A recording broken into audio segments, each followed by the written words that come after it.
So, the biggest soap opera in modern auto racing, Moody Martin, is set to be cancelled after the 2024 season. There will be no more episodes of Martin Truex Jr. passing off retirement, getting angry at his teammates and then pretending like it never happened, as well as Truex arguing with his crew chief James Small like an old married couple. When the checkered flag flies at the Phoenix Raceway, Cracker Jack is gonna climb out of his Cracker Mobile for the final time. Now, I'm sure Martin Truex Jr. isn't going to have a shortage of opportunities, as I believe that Antonio Brown, after the race, is going to offer him an opportunity at CTESPN, just to name one of them. Although, for Martin Truex Jr., this has all the makings of him grabbing his tackle box and motoring off into the sunset with his tracker boat. Martin Truex Jr. never has to work another day in his life. He raced in an era where not only driver salaries were high, but merchandise was selling like hotcakes. I'm sure Martin Truex Jr. made bank, especially by driving the number 8 and having ties to Dale Earnhardt Jr.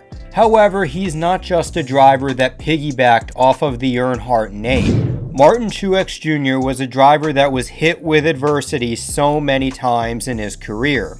You look at the downfall of Dale Earnhardt Incorporated or the cheating scandal at Michael Waltrip Racing. Martin Truex Jr. battled through so much adversity and built a respectable career that's going to land him a spot in the NASCAR Hall of Fame.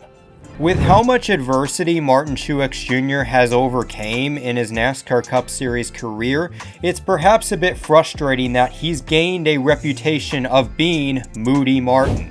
Now look, I don't remember an instance where Martin Truex Jr. flew to the Joe Gibbs Racing headquarters in a hot air balloon. I don't think Martin Truex Jr. is that level of toxic.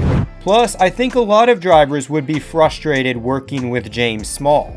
We have seen countless times in the next generation era Small have bad strategy calls that costed Martin Truex Jr. a lot of wins in 2022 as well as a playoff spot.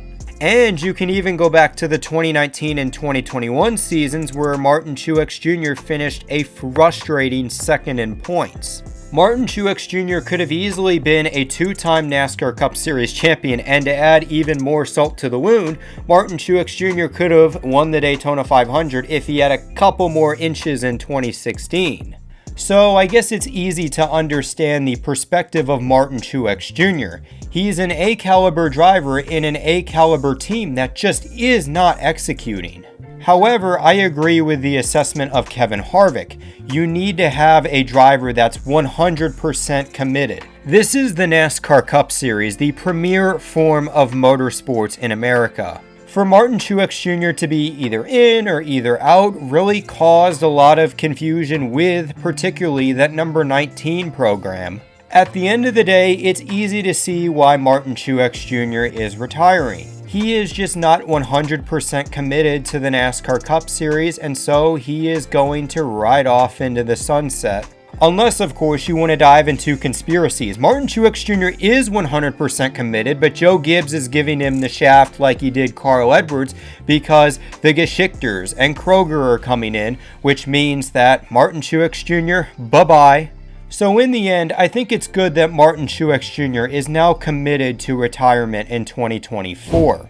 No longer are we wondering if he's going to climb out of his Cracker Mobile, take his fire suit off, and wave at James Small and say, you know what, I'm done. There is one last chance for Martin Truex Jr. and James Small to go out and win a NASCAR Cup Series championship.